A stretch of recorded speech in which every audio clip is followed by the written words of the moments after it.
سبحانك لا علم لنا إلا ما علمتنا إنك أنت العليم الحكيم. سبحان الله والحمد لله ولا إله إلا الله والله أكبر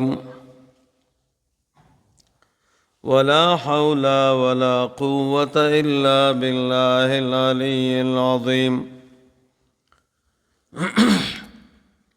أعوذ بالله من الشيطان الرجيم. بسم الله الرحمن الرحيم. يسألونك عن الروح قل الروح من أمر ربي. الآية. صدق الله مولانا العظيم وصدق رسوله النبي الكريم الأمين. اللهم صل على سيدنا ومولانا محمد وعلى آل سيدنا ومولانا محمد وبارك وسلم وصل عليه. اللهم صل على محمد وعلى آل محمد كما صليت على إبراهيم وعلى آل إبراهيم إنك حميد مجيد. دا حضرت ملنگ سے مبارک دامت برکاتهم وفیوزاتهم علینا وعلیکم. دا حکم او دا اجازین بعد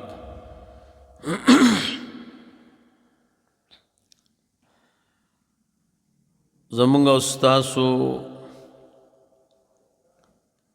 دا درس تعلق دے دا مکتوبات شریف 22 نمبر مکتوب سره. 22 نمبر مکتوب کے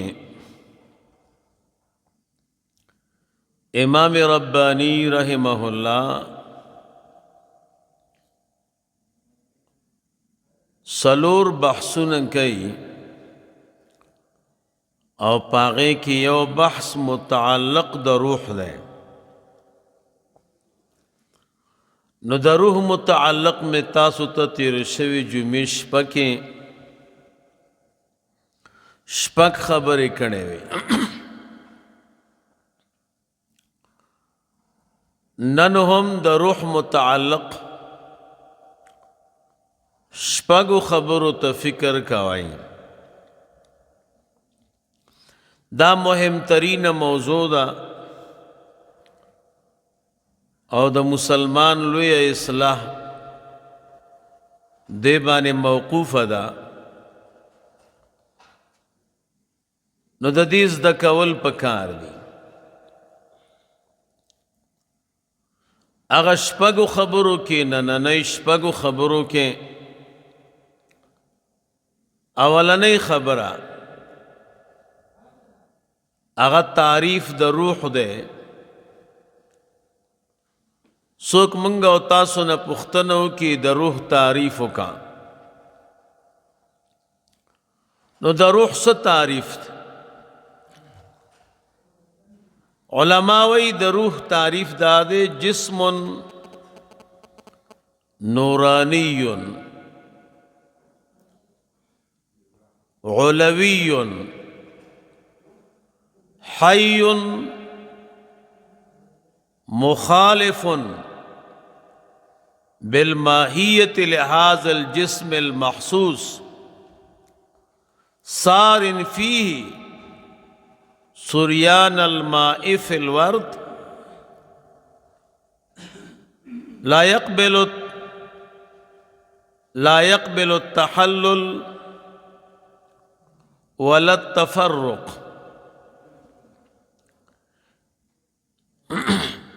جسم نورانی روح یو نورانی جسم دے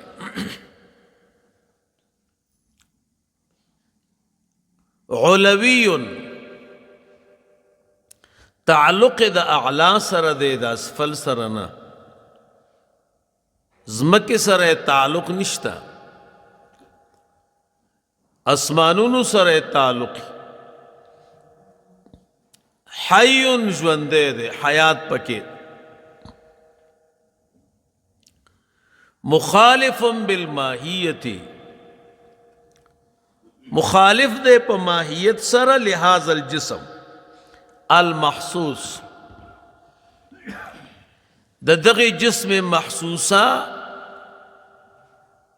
د دی سر مخالف دے پا ماہیت سر یعنی د روح ماہیت جدا دے او د جسم ماہیت جدا دے سارن فی دا روح د انسان په بدن کې داسې تک یو مزل کوي سریان الماء فی الورد څنګه چې اوبه د ګلاب په بوټي کې مزل کوي لا يقبل التحلیل تحلیل نه قبلای دیکھ یو شی نشي داخله دله ولا تفرق او نه جداواله نو یو نورانی جسم دے تعلق د اعلی سره دے او ژوندی دے د عام جسم سره مخالف دے او بدن کې مزل کوي لکه اوبه چې د ګلاب په بوټي کې مزل کوي عام علما د دې روح داسې تعریف کوي دا یو اطمینانی تعریف دی یو اطمینان او سکون فیده کوي نور ما تاسو ته مخکینی جمعې شپه باندې ویلو چې د دې د حقیقت او د ماهیت عالم صرف الله دی داسې مخلوق الله تعالی پیدا کړی دی چې څوک د دې په حقیقت او ماهیت نه پوهیږي صفات او قرائن نه معلومای دویم نمبر خبره د روح په نومونو کې یو نوم دی نسمه نسمه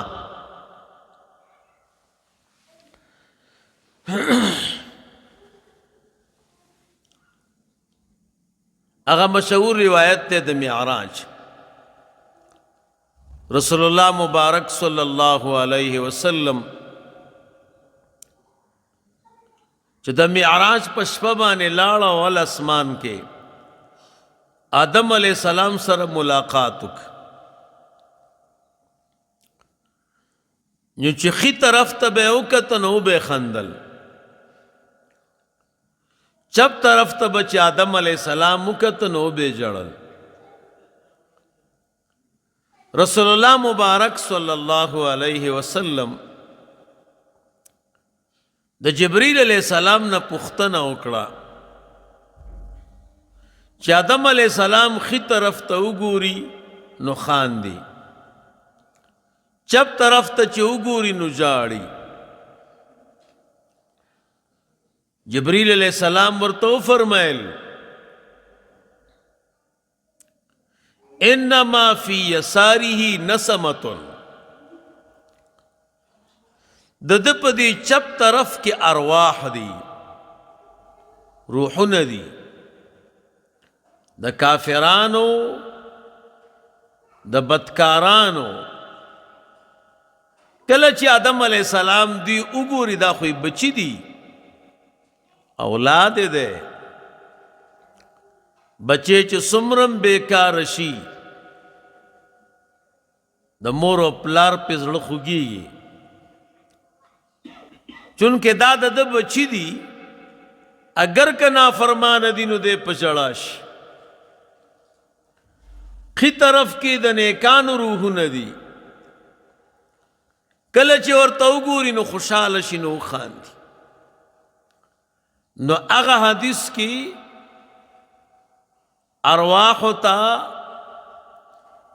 اور روح تا د نسمتن لفظ استعمال لے نو نسمم روح توائی.